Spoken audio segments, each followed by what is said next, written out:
Too dangerous, too expensive, and way too risky for a novice climber. That's what West Point grad Harold Earls was told when he decided to conquer the world's tallest mountain. Take a look. Harold and Rachel Earls were as over the moon as any young couple when they married in 2015. A West Point grad, Harold had big goals, one of which was to climb Mount Everest as soon as possible. Rachel gave him loving support, but knew his highly dangerous dream could mean the end of hers. Less than a year later, Harold conquered Mount Everest, but not without suffering for them both. In their new book, A Higher Calling, the Earls share the many lessons they learned that apply to us all. Please welcome to the 700 Club, Captain Harold and Rachel Earls. Welcome to both of you. Good to have you with us. Hey, thanks for having us on. We're so excited to be here. Well, so Harold, let me start with you. Where did this idea, this drive to climb Mount Everest come from? Great question. So when I was a cadet at West Point, I was sitting in my barracks room and I wrote out my bucket list. And at the very top of that list was climb Mount Everest. Wow, just like that, huh? Yeah. And what's beautiful, I think, is how God took that. So at the beginning, it was a dream that I wanted to do. But I think what was so beautiful, and really where the title of the book, A Higher Calling, comes from, is how God took that and manifested that into something more beautiful than just climbing Everest. Rachel, you guys were newlyweds at this point. I mean, you could have opposed what many people already thought was a crazy idea, but you actually gave your husband your full support. Talk about that. Yeah, absolutely. I think a lot of people kind of question that, saying, you know, Rachel, I would have said no. But the thing is, I knew who my husband was when I married him. I knew he had those big dreams and passions, and I wanted to support him because I knew this is something that could either drive a wedge between us or it could make us grow closer together. Harold, you say that you were not climbing just to see what you were made of, but you had a greater goal. What was your greater goal? We did. So a mentor, really a father, like to me, was Command Sergeant Major Todd Burnett. He was second in charge at West Point. He had struggled with PTSD, honestly, to the point of wanting to take his own life. And there was a person that I had looked up to more than anything in this entire world, realized the realities of war and what he had struggled with. And so we made it our mission to climb, to raise awareness for post-traumatic stress. Mount Everest has claimed the lives of hundreds of climbers, some of whose frozen bodies are still on that mountain. You passed them on the way up and again on the way down. What were the greatest hardships that you had to endure? Wow. I'll tell you, for me, something I got caught up in that I'm quite frankly not proud of is you see the dead bodies and you see all the challenges. You see the steep cliffs that are 7,000-foot falls, but I got so fixated on reaching the summit, you'll read about it in the book, that I was willing to sacrifice everything in my life, including my wife, including now sitting in this moment. We have two boys. We have a 2-year-old who's downstairs right now with our grandmother. And I was willing to sacrifice all of that to make it to the top. And, you know, sadly, at the time, I didn't see those dead bodies, and it didn't even register to me that that could be me. That could be what I'm sacrificing on the other side.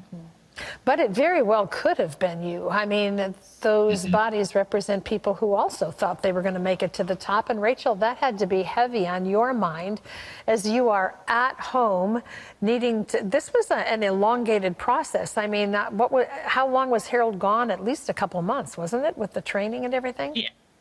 So yeah, it was 63 days. Wow. How did you cope? What did you do to keep this all faith-based for you? Yeah, so absolutely. I mean, it is so easy to think about the what if questions and to just let fear cripple you. And so I knew I needed more for myself. And so I chose faith, and I chose to fill my time with life enriching things. So for me, that was traveling. I packed up my bags. I went to Guatemala. I went to Ireland. I went to Scotland. I visited my friends in Nashville.